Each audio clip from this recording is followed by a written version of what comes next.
Hello बच्चों, कैसे हैं आप। देखिए, आज हम बात करने वाले हैं लाइफ के कुछ इंटरेस्टिंग मोमेंट्स की। इंटरेस्टिंग मोमेंट क्या होगा? हम बात करेंगे आज एक लाइफ चेंजिंग मोमेंट की। जो हमारी लाइफ शुरू होती है, वो हमारी लाइफ शुरू होती है हमारे डेट ऑफ बर्थ से और एंड होती है हमारी डेथ ऑफ डेथ से। आपको पता है, जो हमारी डेट ऑफ बर्थ होती है वो हमेशा लेफ्ट साइड लिखी जाती है और जो हमारी डेट ऑफ डेथ होती है वो हमेशा राइट साइड लिखी जाती है। कोई तो रीजन होगा। बिल्कुल रीजन है, क्योंकि आपकी डेथ ऑफ बर्थ से और आपकी डेथ ऑफ डेथ के बीच में जो आपको एक खूबसूरत सी जिंदगी मिली हुई है, उसे आपको जो मौका मिला है संवारने का, क्या आप उस मौके को पूरा यूज कर पा रहे हो? जी हाँ, हम बात करेंगे आज इसी मोमेंट के बारे में। देखिए, ये जो आपकी लाइफ है, एक बहुत सी खुशनुमा हम जिसे जिंदगी कहते हैं, ये इन दोनों डेट्स के बीच का सफर है। और इस सफर को अच्छा बनाने के लिए, सुनहरा बनाने के लिए आप क्या कर रहे हैं? क्या कर रहे हैं आप अपनी लाइफ में ऐसा कि आप इस मोमेंट को लोग याद रखें, दुनिया याद रखें? देखिए, हम ये कह सकते हैं कि जो मोमेंट ये होता है वो लाइफ का चेंजिंग मोमेंट भी हो सकता है और अनचेंजिंग मोमेंट भी हो सकता है। बात इसमें यह है कि अगर सपोज आप कीजिए कि अभी आपका 1 महीने बाद आपका एग्जाम है और फिर हमें लगता है कि टाइम निकला, फिर 1 वीक बाद आपको लगे कि आपका एग्जाम है, या आप ये कह सकते हैं कि आपका कल ही एग्जाम है। तो होगा क्या जब आप एग्जाम देते हैं और गलती से आपका वो एग्जाम खराब चला जाता है, या आपका पेपर बिगड़ जाता है, या आपका वो साल बिगड़ जाता है, तो आपको कितना बुरा लगता है? आपको लगता है अरे ये क्या हुआ, मेरा तो साल ही खराब हो गया। तो मुझे एक बात बताई है कि खराबी क्या आपके साल में थी? खराबी क्या आपके पेपर में थी? या आप अपने आप से पूछिए, क्या खराबी आपके अंदर थी? क्योंकि आपने पूरे साल पढ़ाई नहीं की। आपकी जो दोनों डेथ हैं, ये आपकी दोनों डेट्स हैं, इन डेट्स के बीच में आपको जो टाइम मिला हुआ है, जो आपकी जिंदगी है, उसके साथ में आपने क्या किया? आपने सिर्फ उसको फिजूल खर्च में निकाला। आपने सिर्फ अपना टाइम को वेस्ट किया। इसी वजह से आपको एक चीज देखनी पड़ी। आपके से ज्यादा आपकी जो चिंता कोई कर रहा है, तो वो चिंता करने वाले हैं आपके पेरेंट। आपके पेरेंट्स ही आपके बाद सबसे ज्यादा आपके बारे में सोचते हैं, क्योंकि उन्हें पता है कि आपकी आगे की पढ़ाई के लिए, आपके फ्यूचर की किसी भी चीज के लिए, जब आप उनसे कुछ ना कुछ डिमांड रखोगे कुछ पैसों की, तो वो उन्हें आपकी पूरी करनी होगी। तो वो इस चीज से भी टेंस्ड रहते हैं कि उन्हें आखिर वो पैसा लाएंगे कहां से, क्या करेंगे। तो क्या आपने कभी इस चीज को सोचा?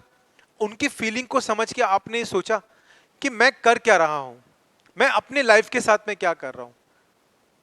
आप क्या करते हैं? आप डे बाय डे, दिन प्रतिदिन आप अपने लाइफ स्टाइल को बस जीते जा रहे हैं। आप अपने टाइम को कभी इस तरह से यूटिलाइज नहीं करते हैं कि आप उससे कुछ अच्छा गेन कर सके। आप क्या करते हैं? आप दिन ब दिन अपनी पढ़ाई को टाले जा रहे हैं, बस टाले जा रहे हैं। आपने सुबह की पढ़ाई को आपने दिन तक टाला, दिन की पढ़ाई को आपने शाम तक टाला, और शाम की पढ़ाई को आप लेकर चले गए अपने बिस्तर तक, अपने बेड तक। और उसके बाद क्या किया? वही रूटीन हमारा डेली। सो गए।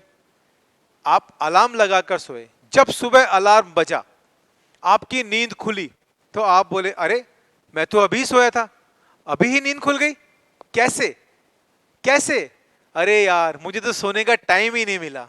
आपको सोने का टाइम मिला था, लेकिन जो सोने का टाइम था वो आपने कहीं और वेस्ट किया। आप अपने मोबाइल पर लगे रहे, आप और चीजों पे लगे रहे। मैं आपको कुछ ऐसी चीजें बताता हूं जिनकी वजह से आप क्या होते हैं कि डिस्ट्रैक्ट होते हैं। डिस्ट्रैक्ट कह दें हम, या आप कह दें कि आपने अपनी जिंदगी में कुछ अलग ही चीजों को जरूरी बना रखा है। मैं बताता हूं आपको कौन कौन सी चीजें हैं जिनको आपने अपने लिए जरूरी बना रखा है। सबसे पहली चीज तो आप सबसे बड़े खबरी बने हुए हैं। खबरी कैसे? खबरी ऐसे कह सकते हैं कि आपको खुद से ज्यादा यह चिंता है, यार मेरा दोस्त क्या कर रहा होगा, क्या वो सो के उठ गया होगा, कहीं उसने पढ़ना तो शुरू नहीं कर दिया, मुझसे आगे निकल ही नहीं सकता वो, यार अगर निकल गया तो। ये सब चीजें आपके दिमाग में चल रही हैं। और सोशल मीडिया का तो इतना क्रेज होता है आपके ऊपर, अरे यार उठते ही पहले आप अपनी शक्ल नहीं देखते हो, अपना व्हाट्सएप या अपना फेसबुक चेक करते हो। क्यों? अरे यार क्या हुआ, मेरा मैसेज नहीं पड़ा यार, यार कल रात को तो ऑनलाइन ही था या वो ऑनलाइन ही थी, फिर भी उसने मेरा मैसेज सीन नहीं किया, पता नहीं क्या बात है, अभी भी ऑनलाइन स्टेटस शो कर रहा है लेकिन फिर भी उसने मेरा मैसेज सीन नहीं किया, शायद किसी और से तो बात नहीं चल रही। ये जो चीजें हैं ये आपके दिमाग में चलती रहती हैं। ठीक है, तो दोस्त मेरा आपसे इतना सा कहना है कि इन चीजों को अपने दिमाग से निकालिए, डिस्ट्रैक्ट मत होइए, अपने टाइम को समझने की कोशिश कीजिए, क्योंकि आपकी जो लाइफ है वो इन दोनों डेट्स के बीच में टिकी हुई है, और इसके बीच की जो डेट्स की जो लाइफ है आपकी, ये जो जर्नी है, इसे हमें बहुत अच्छा बनाना है, ना कि हमें इसे वेस्ट करना है। आ रही है आपको मेरी बात समझ में? मैं आपसे यही कहना चाह रहा हूं कि अपने आप को डिस्ट्रैक्ट होने से बचाइए। अब देखिए, एक चीज और है कि आप खबरी तो बने हुए हैं, इसी के साथ साथ अपने कभी भी आपने टाइम का यूटिलाइजेशन को नहीं समझा है। टाइम की यूटिलाइजेशन से अगर मैं बात करूं तो सबसे पहले आपको ये रहता है कि हाँ अभी तो पूरा साल पड़ा है, पढ़ लेंगे, मुझे कौन सा कहीं भक्कर जाना है, या मुझे क्या करना है, मुझे फेमस होना होगा, तो फेमस होने के लिए तो वैसे भी कुछ ना कुछ स्पेशल ही करना होता है, और मैंने कौन सा कुछ करना है, मैंने तो फैशन डिजाइनिंग करनी है। ठीक है, तो फैशन डिजाइनिंग करने के लिए कौन से पढ़ने की जरूरत है, जब होगा तब देखा जाएगा। यही चीज आपके दिमाग में घूमती है। फिर आप क्या करते हैं, उठते हैं, अपने फ्रेंड को कॉल लगाते हैं, और भाई क्या हो रहा है आज? अरे बस कुछ नहीं यार, अभी सो के उठा था। अरे हाँ यार आज तो मैं भी लेट उठा था। कि क्यों? अरे यार रात को कल क्या थोड़ी पढ़ाई ज्यादा हो गई थी। अब अपने मन से पूछिए, क्या आपने पढ़ाई ज्यादा करी थी? करी थी, बिल्कुल करी थी। तो अब क्या है, संडे है यार, अपना दिन है, एंजॉय करेंगे। यार एक काम कर, मुझे मार्केट से कुछ काम है, तू चलेगा मेरे साथ? हाँ हाँ बिल्कुल, तू आजा मेरे घर पे। आप अपने फ्रेंड के यहाँ पे चले गए, जिस मार्केट के काम को जो आपके लिए इंपॉर्टेंस रख रहा था, आप उसको 1 घंटे में पूरा कर सकते थे, लेकिन उसी काम को आपने अपने दोस्तों के साथ में पूरा किया। यानी कि मैं क्या कहूं कि आपने अपने दोस्त का काम कराने का कॉन्ट्रैक्ट साइन कर लिया, कि उसके साथ साथ आप अपना भी टाइम वेस्ट कर रहे हो। तो मकसद क्या था? मकसद सिर्फ इतना सा था कि मुझे ले देकर अपना टाइम वेस्ट करना है। मकसद सिर्फ इतना सा था कि जो इन दोनों डेट्स के बीच में जो मेरी लाइफ है उसे मुझे वेस्ट करना था, उस टाइम को मुझे बर्बाद करना था, और वो मैं किए जा रहा था दिन ब दिन। बस यही करना जा था मुझे, और यही चल रहा था मेरी लाइफ में। पूरा साल निकलने लगा, कब एग्जाम्स की डेट पास आने लगी ये मुझे खबर ही नहीं थी, और जब एग्जाम का 1 महीना रह गया तो मेरे दिमाग में क्या आया, अरे अब तो एग्जाम का 1 महीना रह गया है, मुझे तैयारी करनी है। फिर आप लग जाते हैं वही अपने, कहते हैं ना कि एक वर्ल्ड वार वाला आप टाइम टेबल बनाते हैं और चिपका देते हैं उसको अपने रूम की दीवार पर। 2 दिन बाद 3 दिन बाद वही टाइम टेबल आपका ध्वस्त होकर गिर जाता है।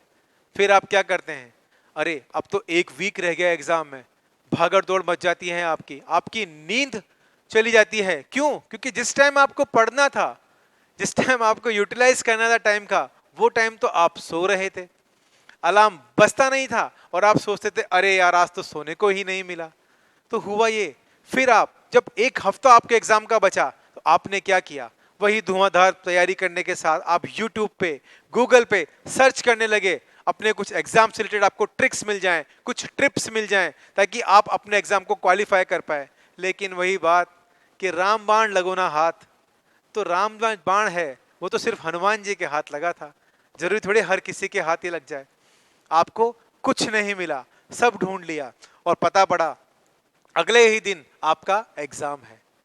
हुआ क्या, आप अपना एग्जाम देकर आए, आपका पेपर खराब हो गया, आपका टाइम खराब हो गया, और फिर भी पेपर देके आने के बाद भाई का मोटिवेशन तो देखो, अरे इस बार तो मैं फोड़ के आऊंगा।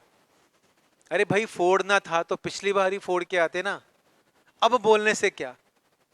लेकिन नहीं, कॉन्फिडेंस तो कॉन्फिडेंस है, इस बार तो फोड़ के ही आऊंगा। भाई बंदा तो वही है ना, कैरेक्टर भी वही है, बस बात इतनी सी है कि कहीं कैमरा एक्शन कोई और बोल रहा है, आपकी लाइफ को कोई और चला रहा है। तो ये नहीं करना है हमें, हमारी लाइफ से कुछ लेना है, कुछ गेन करना है, डिस्ट्रैक्ट नहीं होना है। ये चीजें ही मैं आपको समझाना चाहता हूं। बात मेरे दोस्तों यही है कि दुनिया का कोई भी मोटिवेशन वीडियो आपको कभी भी मोटिवेट नहीं कर सकता, या कोई भी मोटिवेशनल स्पीकर हो। बात यह है कि ले देकर अगर मोटिवेट होना है तो वो खुद को होना है। आप अपने लाइफ के बारे में सोचिए, आप जो ये टाइम वेस्ट कर रहे हैं वो क्यों कर रहे हैं, क्या चाहते हैं आप अपनी लाइफ से। आप हैं कि जाके हम कल को जब हम बड़े हों, थोड़ा और आगे निकलें, तो हमें करें क्या, एक 15,000 रुपए महीने की नौकरी।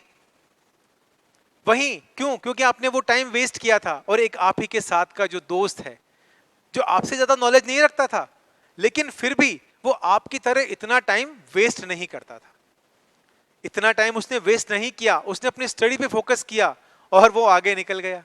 क्यों? क्योंकि देखिए, जब आप अपने वेकेशन की बात करें तो आप अपने ऑफिस में या अपने घर पर रहेंगे, और वही आपका दोस्त जो शायद आपसे एक कदम आगे चला गया अपने टाइम को मैनेजमेंट करके, वो क्या होगा, मालदीव में बीच पे छुट्टियां मना रहा होगा। जब आप भरी गर्मी के अंदर आप सरकारी बस में अपनी सीट को ढूंढते हुए दिखाई देंगे, वहीं वो आपका दोस्त अपनी पर्सनल एयर कंडीशनर कार में घूम रहा होगा। तो मेरे दोस्तों, क्यों चाहते हो आप ये समय लाना, क्यों इनवाइट करना चाहते हैं उस टाइम को जो आपका है ही नहीं। जो आपका टाइम है, आप उसकी वैल्यू को समझिए, उस चीज को अपने अंदर डालिए, अपने फ्यूचर को सामने देखिए। आपको ये जो पैटर्न है ये बदलना होगा, और यही पैटर्न है हमारा टाइम चेंजिंग। इस टाइम को आपको बदलना है, इस पैटर्न को आपको बदलना है। किसके लिए? खुद के लिए, आपके लिए। मैं आपसे फिर वही कहना चाहूंगा, कोई भी मूवमेंट किसी की किस्मत में आता नहीं है, वो अपना मूवमेंट अपनी किस्मत से लेकर आता है। किसी ने बहुत खूब कहा है कि किस्मत के भरोसे मत बैठिए, क्या पता किस्मत आपके भरोसे बैठी हो। तो हर चीज किस्मत से नहीं, मेहनत से की जाती है। अपने टाइम का मैनेजमेंट कीजिए, एक अपने आप को इस तरह से बिठा दीजिए दिमाग के अंदर कि मुझे मेरा फ्यूचर देखना है। आप अपने अंदर अपना फ्यूचर देखिए, अपने 5 साल बाद के फ्यूचर को अपने आप में फील कीजिए। जब आप अपनी आंखें बंद करें तो आपको आपके 5 साल के आगे वाला जो फ्यूचर है वो आपको दिखाई देना चाहिए। आपका गोल सेट होना चाहिए, आपको ये पता होना चाहिए कि 2 साल में मुझे ये एग्जाम क्लियर करना है, 5 साल बाद मुझे अपने आप को यहां पर स्टैंड करना है। और दोस्त, मैं एक बात फिर से कहता हूं कि ये जो आपकी दोनों डेट्स हैं, आपकी डेट ऑफ बर्थ से लेके आपके डेट ऑफ डेथ तक की जो जर्नी है, इसके बीच की जो जिंदगी है, ये खुशनुमा, खुशहाल, हर तरह से आबाद हो जाएगी अगर आप सही तरीके से अपने गोल को अचीव करने के लिए आप अपने टाइम मैनेजमेंट को करेंगे और अपने फ्यूचर को देखेंगे। जब तक आप अपने फ्यूचर को अपनी आंखों के सामने नहीं रखेंगे, आप कुछ भी नहीं कर पाएंगे। तो करिए, अपनी पढ़ाई को करिए, अपने फ्यूचर को अचीवमेंट करने के लिए अपने गोल को सेट कीजिए और अपने आप को आगे बढ़ाइए। वहां मत लेके जाइए जहां कोई आपको देख के कहे अरे ये क्या कर रहा है। तो नाउ अब आपको ये प्रूफ करना होगा खुद से कि भाई मैं ये काम कर सकता हूं। आप में कमी कोई नहीं है। ये नहीं है कि आप मेहनत नहीं कर सकते, आप मेहनत कर सकते हैं, लेकिन आप सिर्फ मेहनत करने के लिए खुद को तैयार नहीं कर पा रहे। तो मेरे दोस्तों, मेरा आपसे यही कहना है कि अपने आप को तैयार कीजिए, मेहनत कीजिए, पढ़ाई कीजिए और अपने आप को प्रूव कीजिए। और ये आप कब कर सकते हैं? ये आप कर सकते हैं when you prove it to yourself। जब आप अपने आप को प्रूव करेंगे तो आप किसी के लिए कुछ कह सकते हैं। मैं आपसे बस इतना सा कहना चाहता हूं कि अपने आप को देखिए, अपनी क्वालिटी को देखिए, अपने लाइफ चेंजिंग मूवमेंट को देखिए, अपने गोल को देखिए। एक टारगेट फिक्स कर दीजिए कि मुझे ये अचीव करना है तो करना है। एक जिद, एक भूख वो होनी चाहिए आपके अंदर। कोई भी जो टॉपर होता है ना, वो कोई पैदा होते ही टॉपर नहीं बनता है, ठीक है। उसके अंदर भी वही 1.5 किलो का दिमाग है जो आपके अंदर है। बस बात यह है कि अपने दिमाग को वो बंदा रगड़ के रखता है और अपने दिमाग को अपनी उंगलियों पे नचाता है, जबकि आपके दिमाग को शायद कोई और ही नचा रहा है। तो इस चीज को आप बस ध्यान रखिए, एक पूरा गोल सेट करिए कि मुझे लाइफ में ये करना है, मुझे अचीवमेंट पे आना है तो आना ही है। कोई भी मोटिवेशन काम नहीं करेगा जब तक आप अपने आप को अपने फ्यूचर में नहीं देखोगे। तो मेरे दोस्तों, मैं आपसे यही कह के अलविदा लेना चाहूंगा कि दुनिया बदलनी है तो देश को बदलना है। अरे देश में क्या नाम करना, नाम करना तो दुनिया में नाम करो ताकि देश का नाम हो। तो इसी बात से मैं आप सबको अलविदा कहता हूं। पढ़ाई करिए, अपने गोल को सेट कीजिए। All the best.